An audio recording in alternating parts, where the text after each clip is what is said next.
Is up, everybody? I'm here with digital pioneer and legend Matt Mason, here to give you all the updates on everything he's doing and all the incredible things that we need to be paying attention to.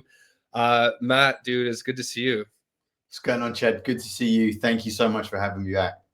Man, thanks for coming back. Like I said, I've been following all these updates on LinkedIn, on X, and I see some incredible things happening that you're working on. And I was like, I gotta have you on because I want to kind of share the journey with people and remind them why collecting in this digital space is so important and it is the future.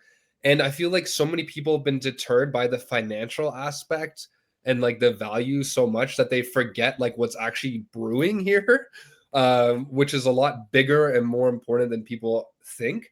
So I was, that's why I wanted to really kind of just chat with you today, and kind of even talk about like the whole kind of iteration of like broadside to Basejump and where we are now. So yeah, man, good to see you. Yeah, good to see you, man. Yeah, it's been a mad journey, and I totally empathize with anybody who is like watching their bags tumble. I hope they all bounce back, every single bag, every single token. Yeah. But yeah, look, it's crypto's wild. It's still the wild west out here. It seems like it's getting wilder. Um, I don't think that's the whole story. I think it's also maturing. I think lots of really, really good things are happening, and what we're trying to sort of focus on, to your point, was the larger story of all this was this is new tech. It can enable you to have new fun in new ways and build new culture. Um, that's always, I think, been the sort of the North Star for us, is trying to build in that way. But yeah, it's been over 2 years now. Yeah, 2 and a bit years since we launched Broadside. Broadside at its heart, it was like, this is going to be fun. This is story driven. This is character driven. We're going to build a world together. The only floor we care about is the dance floor. We were very clear with people, like, we're here to build something fun. Price might go up, price might go down. We don't know. We don't care. That's not what this is about. Like, this is very much something that we're trying to experiment with and just sort of see where it goes. And really, Basejump and everything we've been doing since is all a reaction to seeing where the Broadside community decided to go with Broadside and decided to take things. Wow. Yeah, and I mean, and that's what is amazing, because you're using data-driven insights and you're actually looking at what the community feedback is and then making adjustments rather than, using your own assumptions or the team's assumptions of how to do that. So that's one thing that I loved, is how interconnected with that you guys were with the community. Yeah, some of it was data driven, some of it was very much vibe driven, and just like, wait a minute. I mean, it was out the way we got from Broadside to Basejump was the Broadside community using their avatars, which were 2D JPEGs. They were not 3D characters.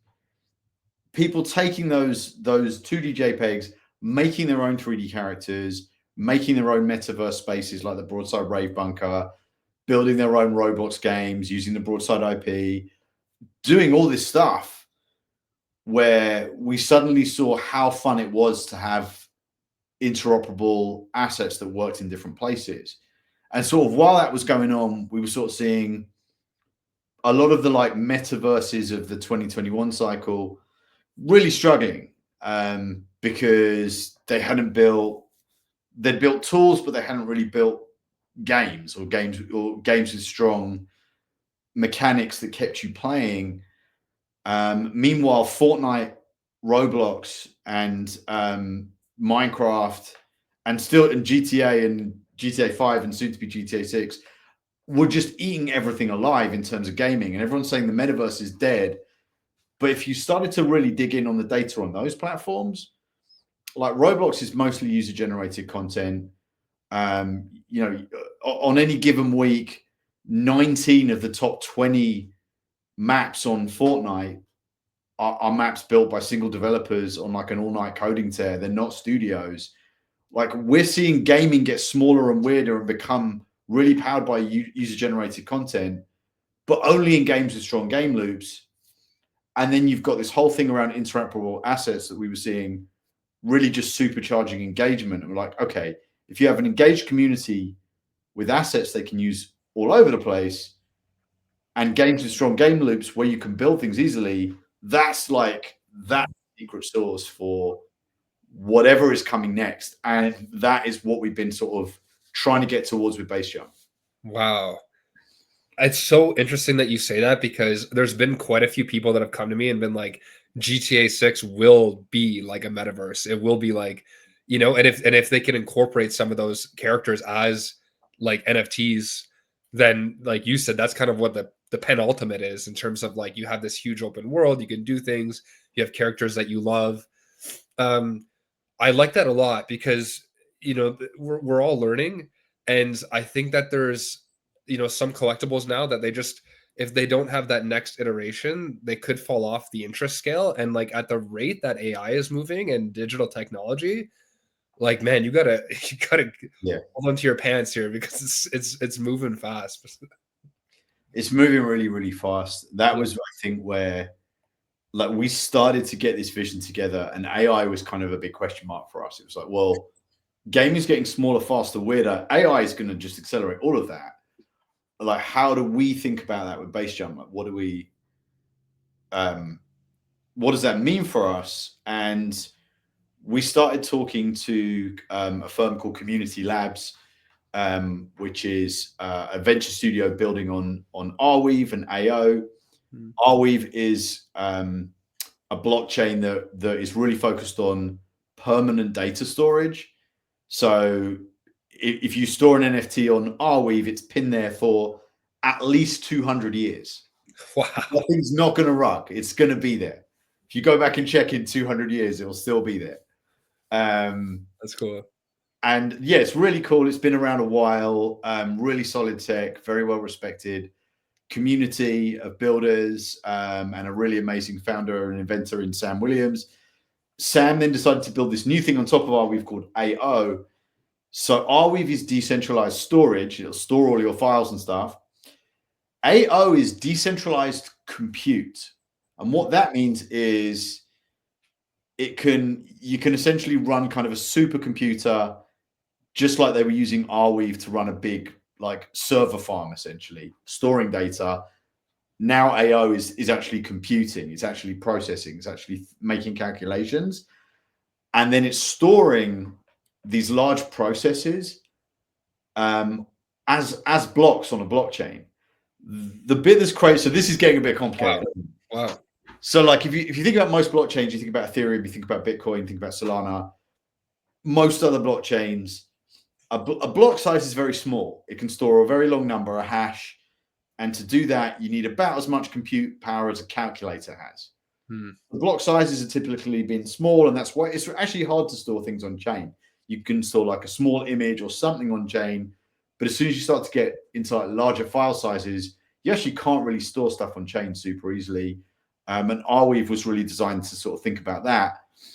But then with AO, what they kind of realized was you can process something very quickly, you can create something very quickly, and then store it on chain.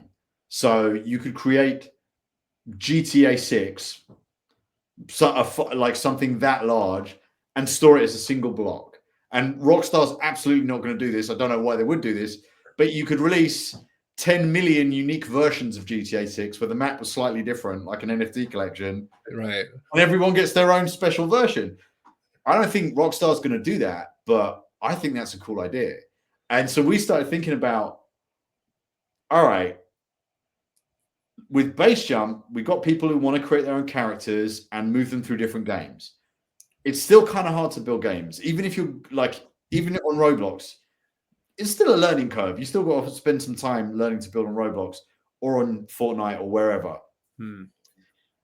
If we can use AO to create a way to make games with text prompts where you can just spin up a game like that, pin it to Arweave for 200 years or not, or just delete it and make a new one, because games are literally that disposable now. You didn't spend 3 years making it with a team of 300 people and $300 million. It was as easy as an Instagram post. Like that's possible right now. So like once we sort of got into that, we're like, okay, it's easy to make a game. You can store them forever or delete them instantly. Games are going to become the sizes of memes or not, or they're going to be bigger. And you're going to scroll through them with your characters and assets like you scroll through TikTok or Instagram. Wow. But your collectibles are at the center. And this is what I'm trying to get to. I say all that to say decentralization means your collectibles, your avatars, your identity, your stuff, I think gets closer to the heart of the experience. And the platforms or the games or the places that you take them, they're important too. They're still going to be, very, very, very, there's nothing without those places. But you as a user, your identity, your collectibles, your social graph, that's now in your control in sort of this way of thinking. So I think collectibles get more important. And really, they're like the Trojan horse for decentralization. Right. Holy jeez. I feel like I have to take a minute just to appreciate and process that, because I didn't even really think of it in that regard, just because content can be created so quickly now. And like you said, if you have like 10,000 different places that you're playing in, you're taking that avatar, yourself, or whatever it is, into those different universes. But at the end of the day, you're locking yourself back up before going to bed. And so that's interesting. So like how is that affecting people's perspective on their NFTs and on, like, the broadsiders and stuff that they own? Because I saw even recently there was like a lot of hype on it. I saw like them going up, pretty significantly in price. Was that kind of related to this perspective, or were there other things that kind of moved them up there? Yeah, I think it was related. So we raised some money in November from Community Labs, the studio that's building on Arweave. We saw a lot of new people coming in. Like we sold a piece of Basejump, the company, we raised some money, but because we did that, we saw new people coming in, whales who are interested in the sort of AO Arweave ecosystem. We're like, okay, what are these guys doing? How do I get in here? Well, they don't have any stuff on AO yet, but they do have this collection of NFTs on Ethereum. Let me pick up some of those. So we definitely saw a lot of people sweeping the OG Broadside collection because of all the things we were doing on AO. Yeah, so it's definitely a look. Like I think we've always been very clear that it doesn't matter what we're building or what chain it's on or platform. The Broadside OGs are both the crown jewels and the crash test dummies. Like we will break them first, and we will reward you for being there to get broken first. Like we're always going to be all of the open alphas, all of the closed alphas. It's always that crew and it's always that community, which at this point, we're not doing that because we want the price of Broadsiders to go up. We're doing that because most of the people that we see active who own Broadsiders, we consider friends at this point. Like that is a real community. We trust them. We know they are the people that led us down this path. They are gamers. They are 3D content creators, and they're all friends too. And they all want to win together. So it's a really cool little community now. And I think we've grown a lot recently in terms of we're bringing in other communities and people just sort of aware of what we're doing. Like our Discord has doubled in size in the last sort of 6 months. Oh. Broadside is still Broadside. The OG Broadsiders, like we know we're on first name terms. I don't care if you own a Broadsider or not. I know your name. You're a Broadsider. That's it. I don't care about price or any of that stuff. Yeah. Wow, man. Yeah, see, like, and I think the problem is, Matt, is like I feel like it's only people within the space that understand and appreciate all this development.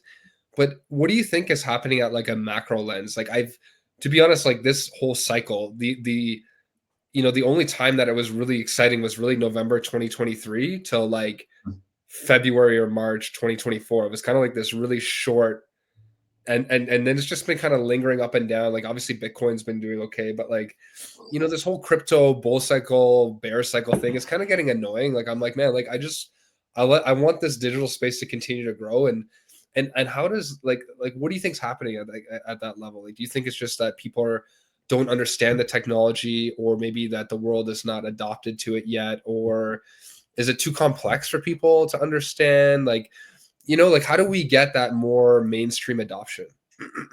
Yeah, I think it's a lot of it's kind of all of the above on a lot of that Yeah, stuff. There's a lot of uncertainty at the macro level, and it seems like that's just going to, wars, trade wars, yeah, stuff with crypto seeing sort of, slightly better than it's been.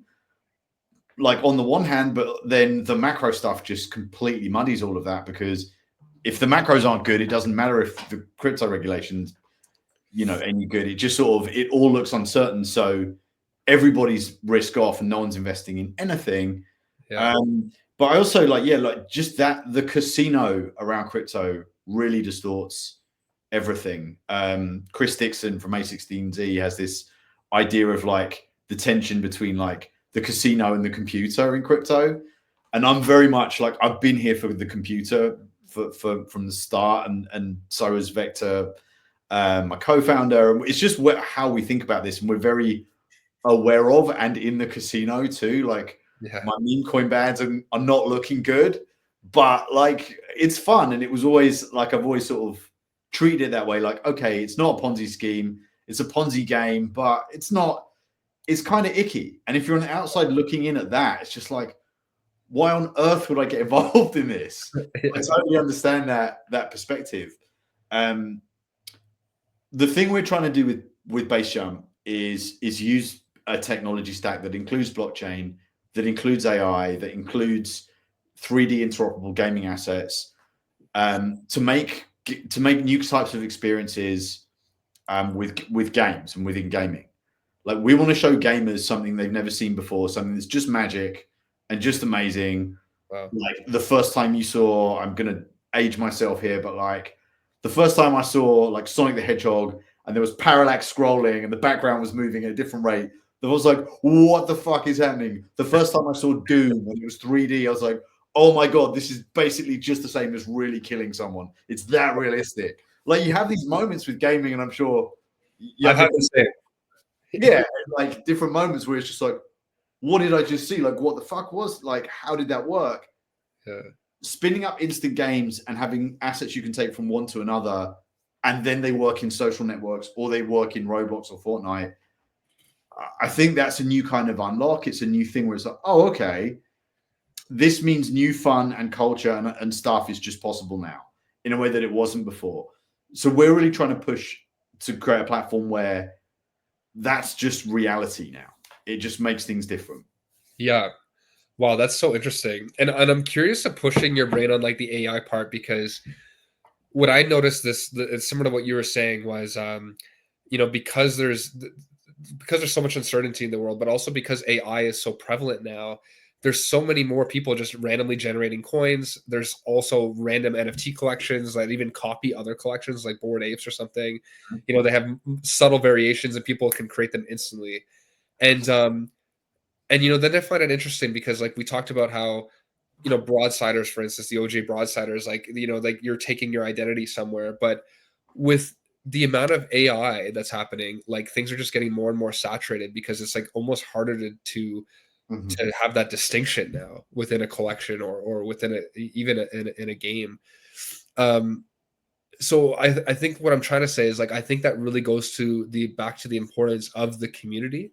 Mm-hmm. Um, and I don't and I just don't know, like there's something there where I'm not sure if AI is going to like ruin it for us. You know what I mean? Mm. Where it's like everyone has all these incredible experiences and all these things, like how do we stick out in a way that seems almost impossible when there's so Mm. much content now, you know? I don't know if Yeah, that's I think community is the one of the things that AI has yet to be able to sort of copy. yeah. The one thing that's just sort of so obvious, if you go into like, a Twitter account with 100,000 followers, and then you notice every post has got like 30 likes, it's like, Yeah. okay. Or then you read the comments, and they've got hundreds of likes and hundreds of comments, but they're obviously just bots and it's all slop and nothing's real. Like, that is that sense of community, I think, is so valuable. Mm, Not something you can copy.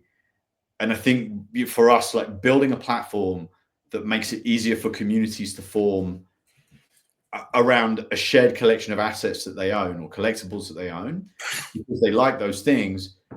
Like, yeah, there might be copies out. I mean, I don't know. Like, we're not worried about copies so much. I don't think. Right. Like, with Broadside, like we're like, yeah, it's 25% of this stuff is all CC0, and here's a bunch of other CC0 assets.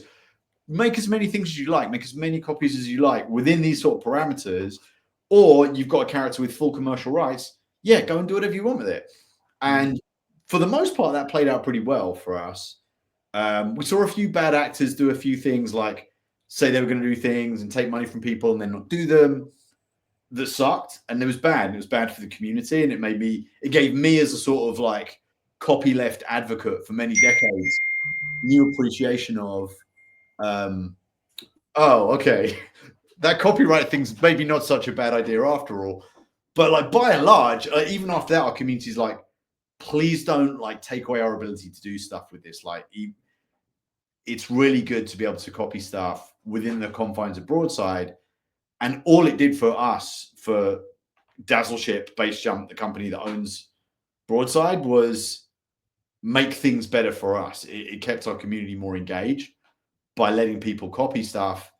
And you know, knowing there was always a little trade-off with that, and it could sometimes not go well. But yeah, by and large, it was great. And I think with AI, like, crypto is the currency of AI. It's going to be how we authenticate things. It's going to be how AI pays for things, especially agentic AI. Like, agentic AI is not stuffing money in its mattress or like using coins. It's going to be using crypto. It's going to be using it in crazy new ways. These two things are, I think, just going to form a more symbiotic relationship. The thing they can't do, the thing that's going to be really hard for them to do, I think, always, is real human communities that are good, bad, and ugly in very different ways. And we're really building for that using this sort of tool set. I love that. I love that. And it's so cool that you're such a strong force in the community. Like, I find, like, even for me, I think I told you, but I'm always just kind of like on the periphery looking at your posts. Okay, what's going on? The rate of development is pretty fucking quick, if I'm being honest with you. Like, from where you guys were at and how much you've moved the needle forward already. Like, it's fascinating that you're able to kind of figure out all those things. And like, even like gaming, and like I saw, like, gaming prompts. Like, you literally have an AI prompt now where you can generate a game. Like, how did you even arrive to that? Like, how do you get there? Is that using other models that are already in place, and you're just like, or is that something you're creating? Like, for people like me that don't understand that, I'm just curious somehow. But Yeah, we don't have it live yet. I just want to point out, it's not kind of, we're still, but it's sort of like, I think the sort of downturn in NFTs, especially sort of through like 2023 and early 2024, NFTs, crypto, everything. Yeah. We were doing a lot of stuff, and we were trying to figure out, we were like, there is something here for us to do around interoperable assets, and all this stuff. And we really didn't know exactly what it was. And in the meantime, we had this like roadmap for Broadside with the chapters and the books and the stuff that we said we would do, and we had paid to do it before the mint, and we were just executing on that. But we'd made some money on the mint, and we were like, okay, well, let's pay ourselves like as little money as possible and use this money to do something else, because we feel like there's really valuable insights coming from this community, like me and Vector, and then our CTO Brent, who's the co-founder of Basejump. Brent's like very low profile, but he wrote all the smart contracts for Broadside. Wow. That's how we met him. And then we realized he was this insanely smart developer who used to be the head of engineering at Braintree and PayPal and done all this crazy stuff. We're like, wow, you're like a real, like, actual CTO. Like, do you want to come do this platform with us around Basejump? And fortunately he said yes. But like, the three of us were just kicking around all these ideas for a really, really long time around, well, how do you do Gen AI and gaming? What do interoperable assets mean? What are all these weird things popping off, like liquid NFTs, where if you look at them on a DEX, it's a token. You look at them in a game, and it's an object. Like, there's all this crazy, like, little experimental tech that never seems to get anywhere because everyone's just focused on meme coins. And we were just sort of gathering all this data and like researching all this stuff and like starting to like document like how do you fit these are all cool ideas, but how do you fit them together in something? And it was when we met Tate Berenbaum, who's the CEO of Community Labs. We met Tate through a guy called Jeff Marsilio, who some of your viewers might know. He was the CEO of nifties.com. That's so Jeff exited Nifty's. MoonPay acquired it. He then left MoonPay and joined Community Labs. And I think he'd been there less than a month. And he called me and he's just like, that Basejump thing you're building, you should build it here. Because if you build it on AO, it just accelerates everything you're doing like 100 miles an hour. Like let's chat. And we go on a call with him and he introduces this guy, Tate. And Tate's like, yeah, Basejump's cool, but like, what if you could just like say games into existence? Like, you can do that here. Why don't you come build this like that here? And we were like, okay. Like, of course. Yeah. And we were talking to like a few different token ecosystems at the time. And the trade-off with being early on a new chain or a new token or whatever, is you're early, right? Like that's cool because it's early and there's all this like fun stuff you get to do first. But there's not all the stuff, there's not the support or the liquidity or the users or the documentation. Like there's always stuff that's kind of missing. And we've been talking to a few other chains, some of them early, some of them not actually, some of them really big chains who are like, build Basejump here, we'll give you a grant or whatever. Wow. And it's always like, but like, there's no reason to use this chain. It's just, we'll be doing it because they gave us some money. And with AO, it's like, this is really early, but I don't care about necessarily anybody buying things with AO tokens, because if you can just make a game like that, then yeah, build it on the web and charge people with a credit card. That's just fun. Like if it's fun, people will pay for it. If it's a crypto thing, suddenly you get into speculation and which chain and which wallet and all this. Like, if this is just fun, I don't care about the crypto stuff. It'll catch up and we'll do it as we need to. But this is the thing that the three of us were like, this is the thing that we say that the only thing we care about is just making fun stuff for people. Yeah. This tech allows us to do that. If the crypto pieces or like payment rails or exchanges or all that stuff, who cares? If the thing we make is fun, we'll figure the rest out as we go. But the problem with Web3 is no one ever figures out how to make anything fun. It's always the casino first. So yeah, we wanted to do that differently. You flipped the script, man. I love that, because that makes the most sense to me, because like it kind of reminds me when I started doing content. I was doing it for fun when I had like 0 subscribers. And then all of a sudden, I had one person watch. I was like, oh, like I've got a viewer.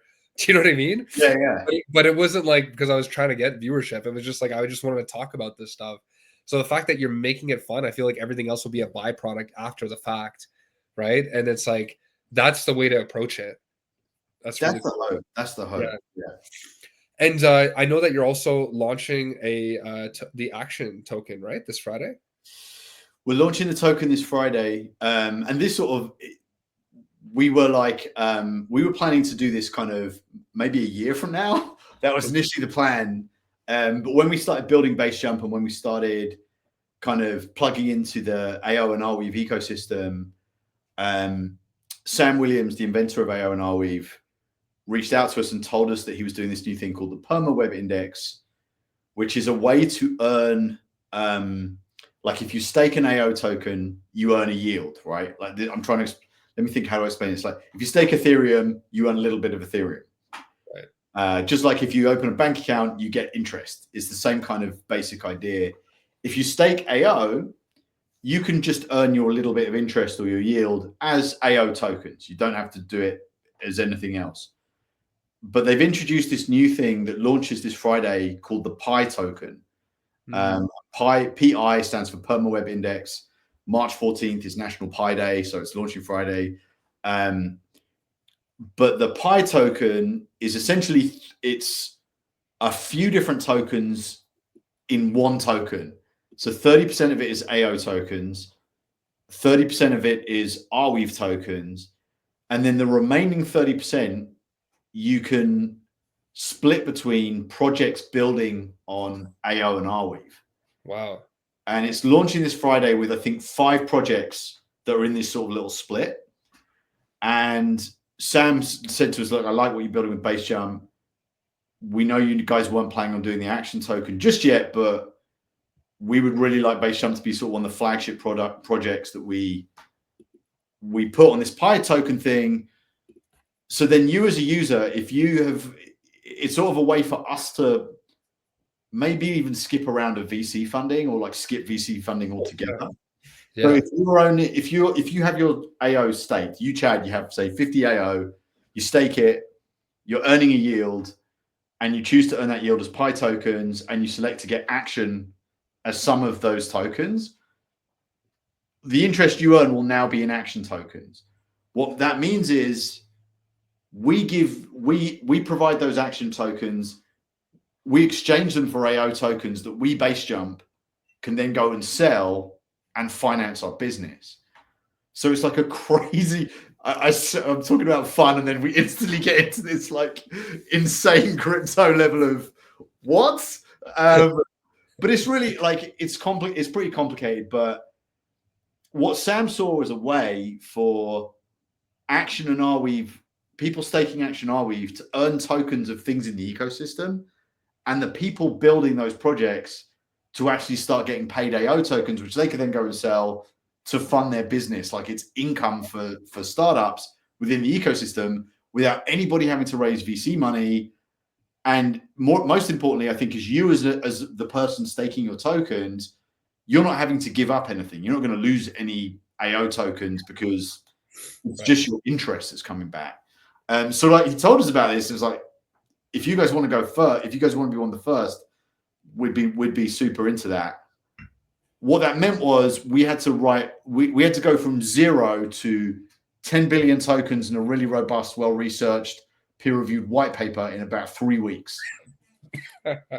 So like, all right, fuck it. I guess that's what we'll do. I guess we'll have to like, luckily there's like me and Brent and Vector, and then we've got an amazing game development team that we're working with. But the game development team could carry on working on the game, and we're like, all right, guys, we're going to be a little bit heads down for 3 weeks.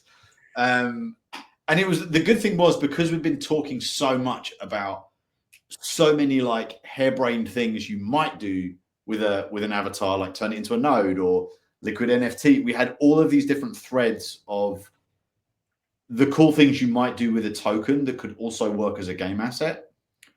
We were able to put together, it just was, the white paper was really just us editing ideas that we already had and choosing stuff to leave out, and then just being very thorough about and clear about how we wrote it up. So yeah, we're launching this token. The only way you'll be able to get it is by staking AO tokens. We are very purposely not doing any liquidity pairs or listing on exchanges to start, because we don't want to see the giant red shark fin of death that has followed every single launch. I think we were sort of thinking, all right, well, we'll do it, and then let's see, like maybe we'll do it in summer or something. When we saw how Pengu went for Pudgies, it was just like, okay, like they did everything right. They did everything, like they bowled a perfect game in terms of NFT project. But unless there's real sustained use of the token in an economy, you're probably going to just see it drop. And then you've got to worry about that as well as the other thing that you're really doing. So we're going to do this so early participants can get action early at a really great price. We're then going to completely stop thinking about action entirely. We are going to launch our game, Battle Mode, in Discord as a Discord activity that you can play directly from Discord, that I'm literally playtesting now. It's looking really good. There's work to do, but it's looking really good. Where we will surface that to the 250 million people who use Discord every month. That's when you're going to see us, sort of like you're saying earlier, like it's so hard to understand what's going on with Broadside. It's like there's so many levels, and like if you don't know, you don't know, because it's just buried. You're going to see us start shouting very purposefully, not us, streamers, gamers, playtesting in Twitch, on YouTube, playing Battle Mode in Discord, None of them will be talking about action tokens or NFTs.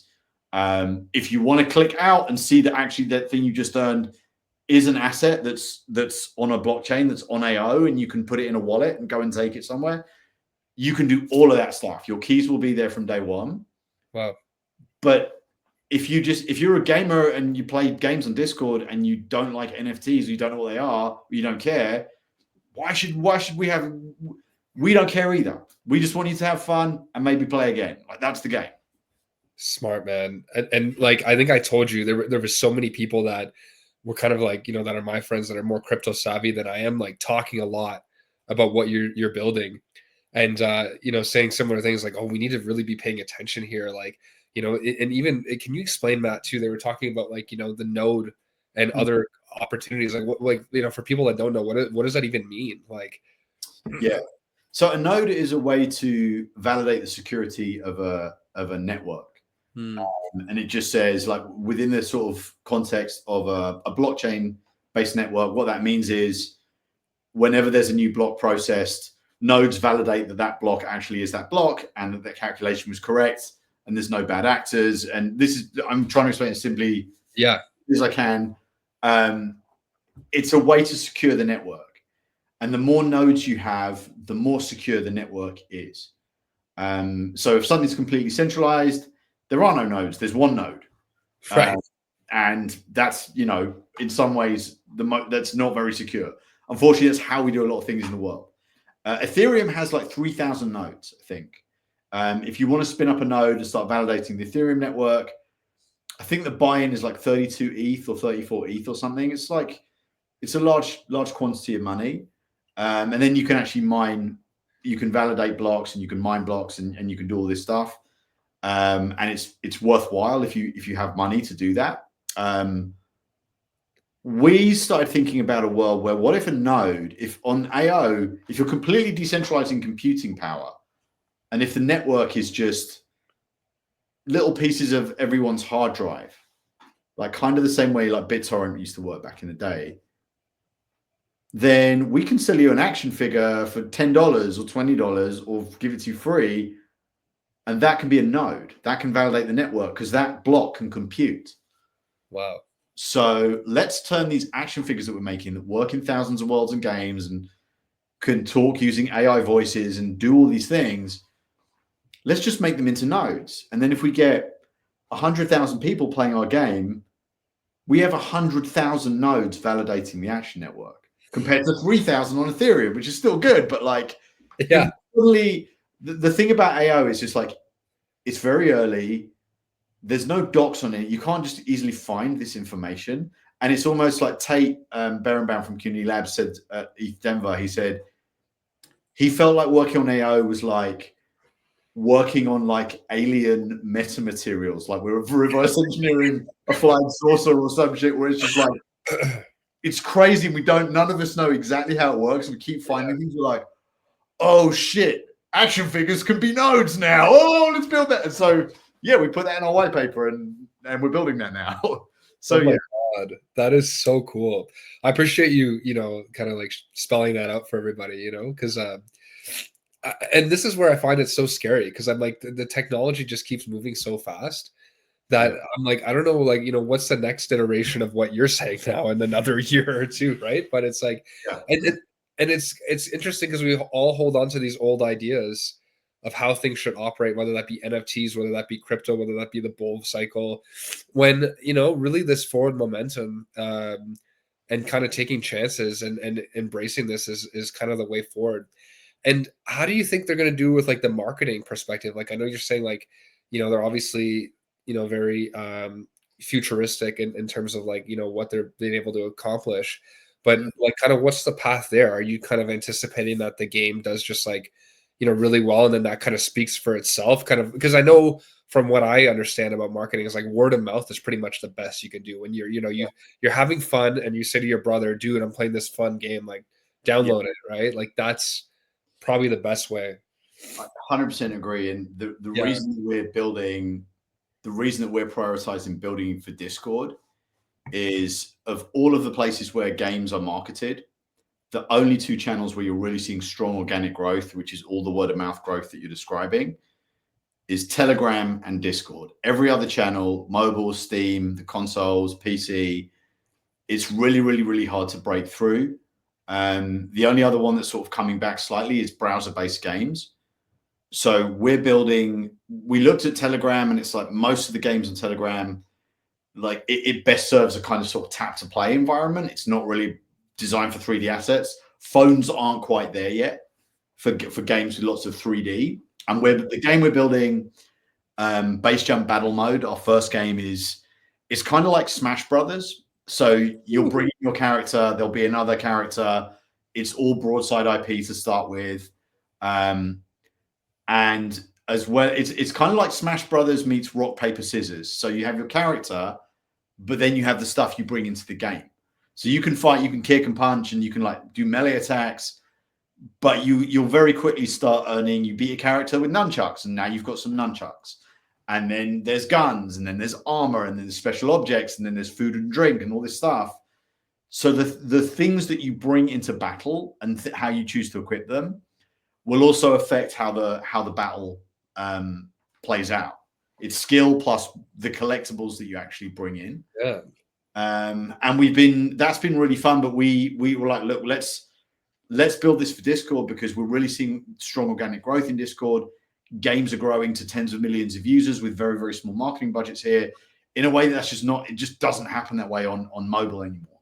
Or it's not happening on Steam that way. And also with Discord, we haven't seen a Web3 team building there. No one's thinking about this channel. Lots of people are building for Telegram. Telegram's great. We might do a tap to play thing down the road, but for us, it was just like, Discord makes the most sense for us. It's gamers, it's people with assets, like gaming assets, it's NFT communities. And with the way we're building Basejump, because things are interoperable, from day one, you'll be able to bring in stuff from other collections. Like the first thing we did, where we sort of hooked up another gaming asset, was with Xcopy. He did this collection with Neon Glitch called Mutatio flies, where he made these little 3D like flies, like little buzzing flies. I think he sold 3 million of them for $1 each on base, like last summer. Jeez. But Glitch and Xcopy have both been, Glitch especially, have both been really big supporters of Broadside. We've got Xcopy traits throughout the collection, and Glitch built the Rave Bunker, and he's like a good friend. So we're like, yeah, let's make the Mutatio flies actually follow you around in the game like little drones, and they'll like increase your targeting like accuracy, and they'll attack the opponent sometimes. So like, I think that's the fun of this, is like, you can take something you've already got or you've had for years as a 3D asset, and we can just decide to like assign it new utility in battle mode. And we're doing this at first to kind of build a concept car for like, how does this work? Yeah. In the hope of just creating this action ecosystem where anyone can make an asset and decide what it does where. And then you as a gamer, the fun is just like finding new stuff out about, I've got this thing, and if I take it here, it does this crazy thing. Right. Like what utility? Like that's huge, right? Like all of a sudden now it's not just this thing that's on your profile picture, which was really where it was at. Like, let's be real, right? It still is really there still. So, you know, to now be like, hey, I could see it in 3 now. I can play with it. Now I've got all of a sudden all these different partnerships are coming in. You know what I mean? There's these associations. And I feel like that would heighten the level of like the community kind of relationships as well. Because, hey, man, you fucking beat me up yesterday. I can't get you on this level. Like, you know, I'm going to throw a banana at you now or whatever. And so I feel like that's so cool. And I feel like what I love about it too is like that's just like the first game that you're saying, right? Like that, like, you know, I know what the future looks like too. And maybe that's the first kind of platform, which is Discord. But how could people kind of like, I guess, like, you know, support Matt, like other than maybe like, you know, going and getting a broadsider if they don't have one, you know, like what's the way that you think they can kind of get involved? Is it that do you need a broadsider to play? You obviously do, right? To play. No, absolutely not. No, okay. Play, you could go and join, but if you go to basejump.xyz, you can start messing around with avatars there now for free. They're not NFTs, but you can download the VRM files. You can play with them. Yeah. The game's not live there yet, but we do have thousands of other worlds and games linked directly from Basejump where you can go and play with VRMs. Go and use Basejump. Join our Discord. I think that's really it. Like, you'll be able to buy all kinds of collectibles and game items in Basejump for the game. But for us, it's very, very important that all of this is just free to play. You can start having fun and earning things and collecting things without putting any money in, and just getting people involved. Like, that's how I think that's the only way to build a really engaged community that's here for fun, is give them stuff to have fun with. And yeah, sure, it's a business. Like, we've got to charge for some of the things that we make, but we want other people to be able to monetize things there too, and ultimately build a sort of internet scale economy here, like a new layer of gaming infrastructure. So yeah, jump in the Discord. That's it. I love that. You know, and I love that you're bringing so much accessibility and inclusivity into that. You know, that's a big part of our world that I feel like why so many people were deterred from NFTs initially was like you're having these like $1 million price points for some things, and like Yeah. it was like almost like Lamborghinis of the world. Like if you have this and you're cool, and it's like that's not what this should have been about. I feel like because of that initial stuff, it almost like tainted kind of the forward trajectory of kind of like people's distaste without understanding. Right now we're now like, you know, companies like yourself are doing this, and it's like, again, it's way more inclusive. But I mean that's nice for me because even like I think that's a great starting point. You know, if you don't have a broadside or whatever, you could just, like you said, have some fun, and then maybe that's something that you want over time because it suits what you're Yeah. doing or whatever, right? I think there's certain people, crypto appeals to them, and the main reason it appeals to them is because they think maybe they can earn some money here. There's Right. a speculative thing, but a lot of people who have that mindset, I notice in crypto, don't seem to understand that most people in the world don't have that mindset. Like, most people in the world don't go to casinos at the weekend for fun. They play Right. games, or they watch films, or they play sports. They don't, like, it's not why a lot, it's fine to do that, and lots of people enjoy the casino or enjoy speculating or all kinds of things, but most people like don't want to do that, and the idea of it is just kind of icky. And I think this is lost on a lot of people in crypto. For us, it was just like, it has to be about fun first. And I think one of the reasons that Broadside and our NFT community together survived this brutal NFT winter was that's why people are in. They're like, no, like, so the price has been horrible. The price has been amazing. Nobody cares. Like, when the price is good, some people sell and they take a profit, and God bless them. They stay around. They keep a couple in their wallet. They hit anyway. Or like, I don't know. Like, I don't know if half our community has a broadside or not at this point. It doesn't matter. They're engaged. They're helping us build a new ecosystem. I really don't care if they got a broadside or not. So we're really trying to get away from just thinking like that and building an experience where this is just going to be fun. Yeah. Of course, if you're here and you're having fun and you stay here, you'll probably buy like a rare weapon or something at some point, and we'll be fine. That the business will sustain, but only if people are really having fun. And that means you can just start straight away, start playing, start getting things. Okay, now you're in and you're having fun. That's all we care about. That's so good. You know, one struggle that I have is just the complexity of crypto. Like even for somebody like me who understands the basics, uh, I find it that's my like when I'm trying to sell something, right? When I'm trying to be like, hey, you need to get, you know, an NFT, and the first thing I say to somebody is like, if you buy a movie on Cineplex, if Cineplex goes down, there goes your movie. Like that's the way I kind of try to sell Yeah, an NFT or the importance of it. That's kind of my starting point.